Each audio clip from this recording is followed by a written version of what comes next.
Breaking news, 15,000 na mga sundalo ng Amerika ay idineploy na sa Caribbean Sea malapit sa Venezuela at sa napakaraming warships ng Amerika. Ang pinakamalaking warship sa buong mundo ay ipinadala na ng United States of America sa Caribbean Sea, kasama pa ang fleet nito at ang napakaraming mga fighter jets. Nanawagan na ang presidente ng Venezuela na si Nicolas Maduro ng pagkakaisa.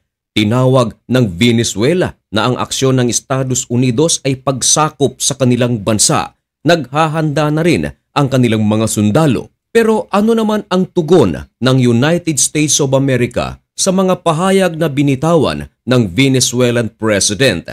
Yan ang ating pag-uusapan sa videong ito. Pero bago ang lahat ay huwag kalimutang mag-subscribe.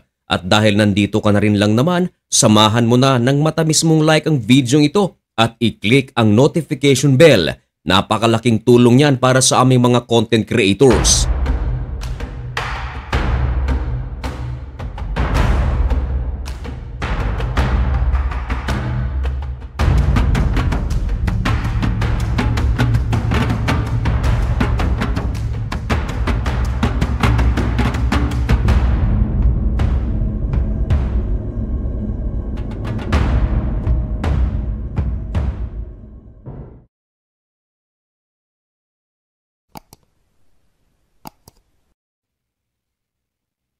Maligayang pagbabalik mga kaibigan.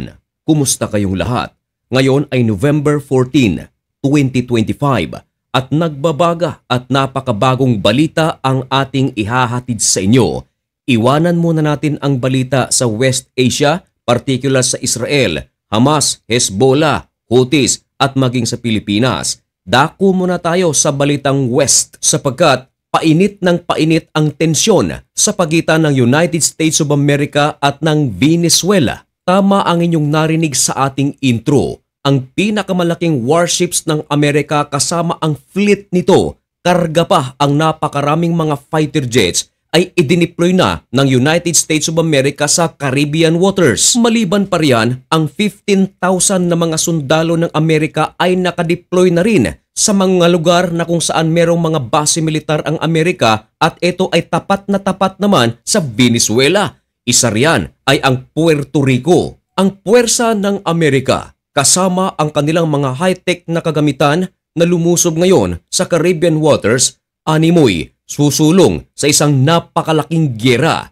Pero mga kaibigan, ayon sa United States of America, ang kanilang pag-deploy ng kanilang mga warships, mga fighter jets at mga sundalo, ito ay dahil sa kartel. Ayaw ng United States of America na magamit ang Caribbean waters upang ito ay daanan ng mga ipinagbabawal na gamot na posibleng pumasok naman sa United States of America na ayon kay President Donald Trump makakasira sa mga Amerikano at sa mga kabataan.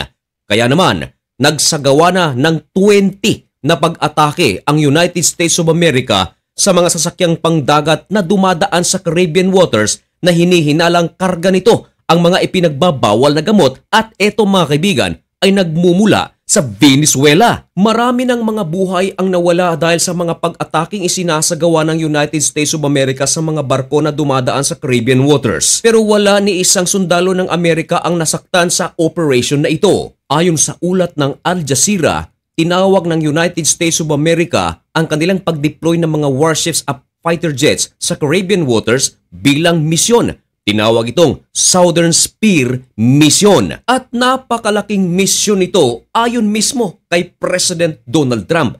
Pero mga kaibigan, iba ang interpretasyon dito ng Venezuela. Ayon sa presidente ng Venezuela na si Nicolas Maduro, ito ay hakbang ng Amerika upang sakupin ang kanilang bansa. Ayon naman kay Nicolas Maduro ay hindi sila papatinag sa aksyon ng United States of America. Ipinagmalaki pa ng Venezuelan President na si Nicolas Maduro na ang kanilang armed forces na tinatawag na Bolivarian National Armed Forces, binubuo ito ng 123,000 members. Teka muna, kung 123,000 members lamang, napakakunti nito ikumpara sa United States of American Armed Forces. Pero dagdag pa ni Nicolas Maduro na maliban sa 123,000 members, meron daw mga volunteers na umaabot sa mga 8 million at meron pang mga reservists at ang mga milisya ayon kay President Nicolas Maduro ay tutulong ito sa kanilang puwersa kung sakaling salakayin na ng United States of America ang kanilang bansa. Ayon sa mga eksperto at mga analyst, bakit tila kampante itong si Nicolas Maduro na ang kanyang kalaban ay ang giant country, ito nga yung United States of America.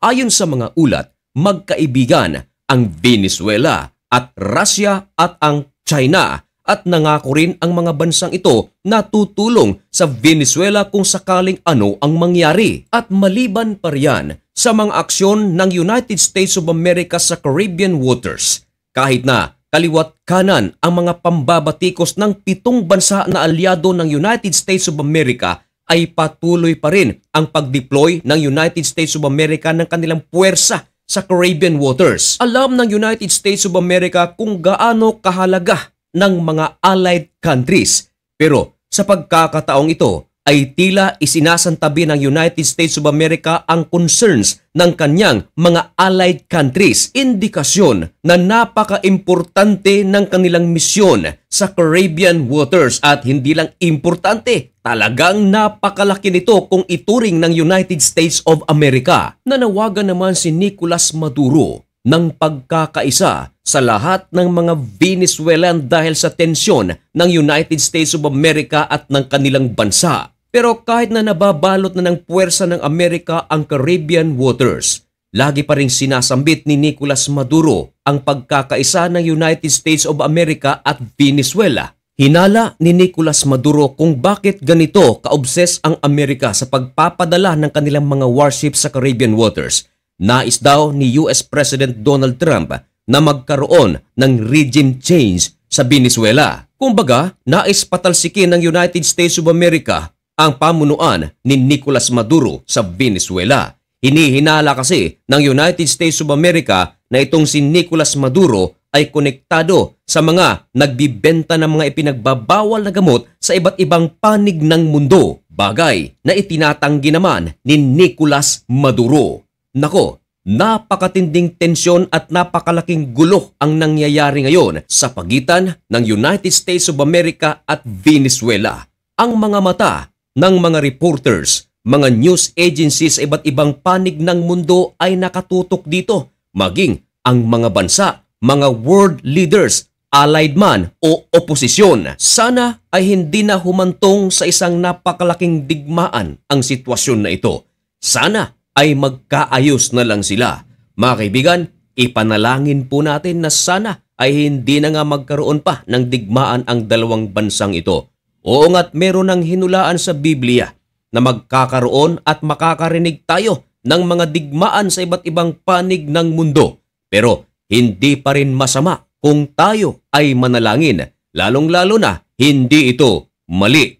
At mga kaibigan, hanggang dito na lamang muna ang video ito. May God bless you and thank you so much for watching. Goodbye!